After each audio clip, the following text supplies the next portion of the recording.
Just plain Bill with thought swallow thinking, and these opinions are mine. We won't let you do it unless you secure the border. So that's how the debate sort of began.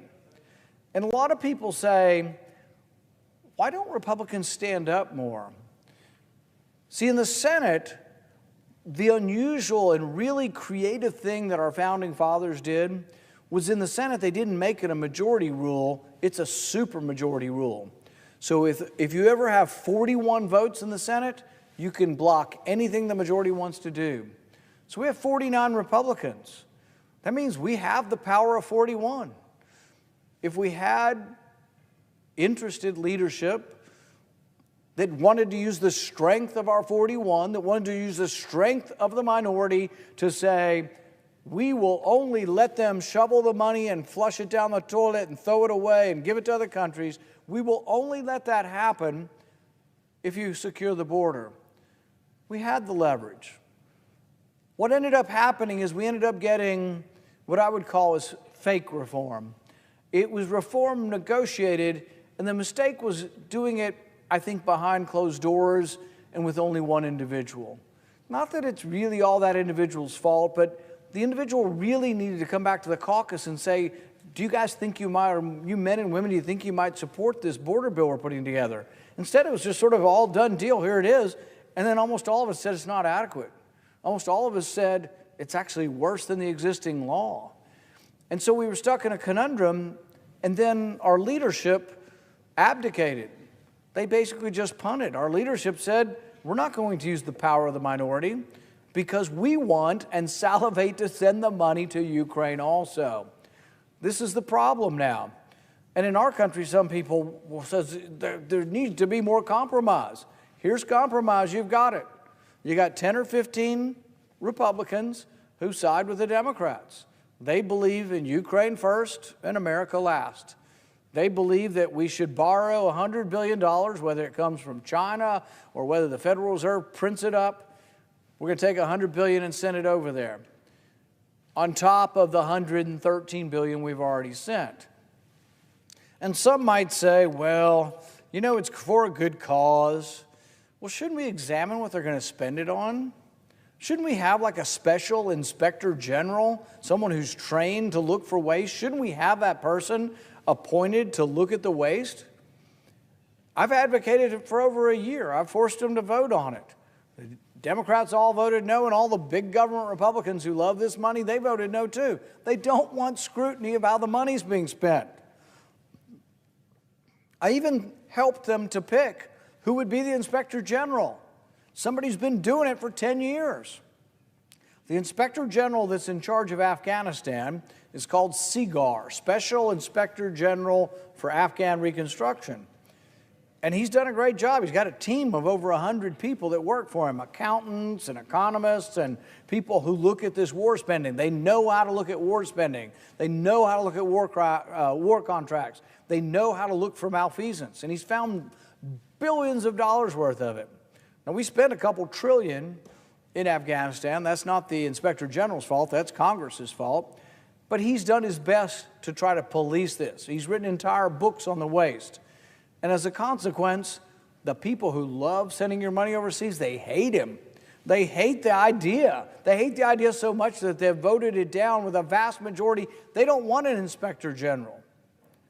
But if you ask them, well, if you don't want to oversee the money, they would say, oh, no, the Pentagon or the State Department or somebody already has an Inspector General, they'll do it.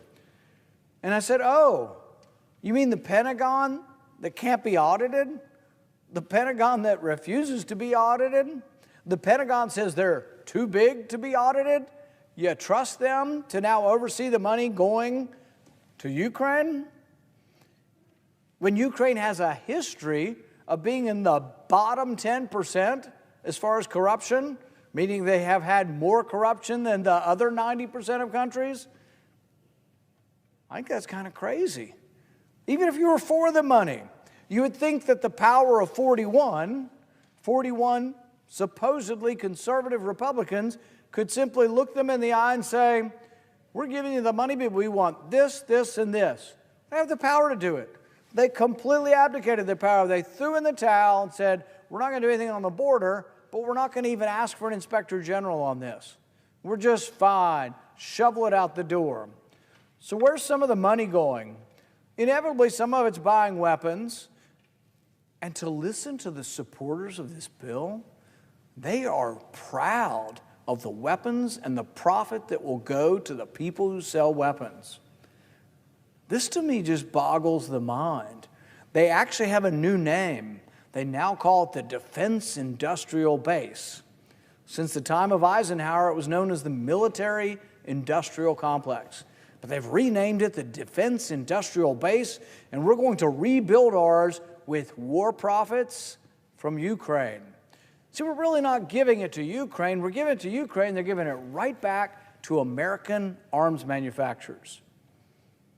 See, it's this sort of mercantile sort of, oh yeah, it looks like it's good for business, it's good for money. And it's like, are these people not realizing we're talking about war?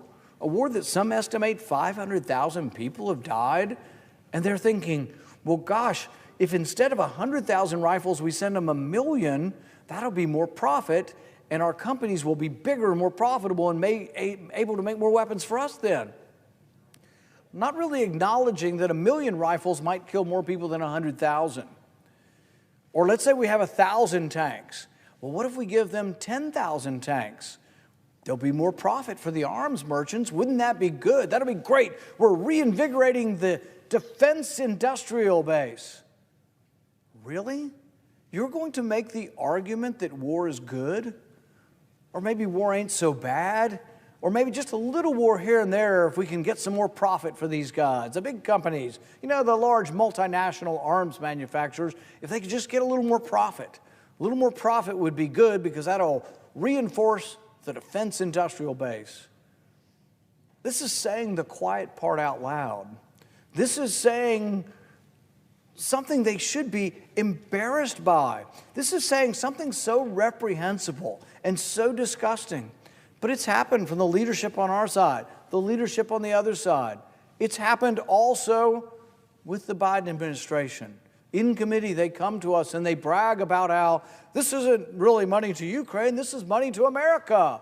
We're giving it to Ukraine, but it's sort of a conduit. It's sort of a laundering scheme to get the money back to America, to our arms manufacturers. So under this logic, the longer the war goes on, the more weapons we sell, the better it is for our defense industrial base. So a 1-year war, well, let's say we're close to, I think, 2 years. A 2-year war that's lost 500,000 people, which would be better for the defense industrial base? A 2-year war that loses 500,000 people or a 3-year war that loses 750,000 people? Well, it's a lot better for the defense industrial base to have a 3rd year of war. Appreciate you watching and subscribing. And that's all, folks.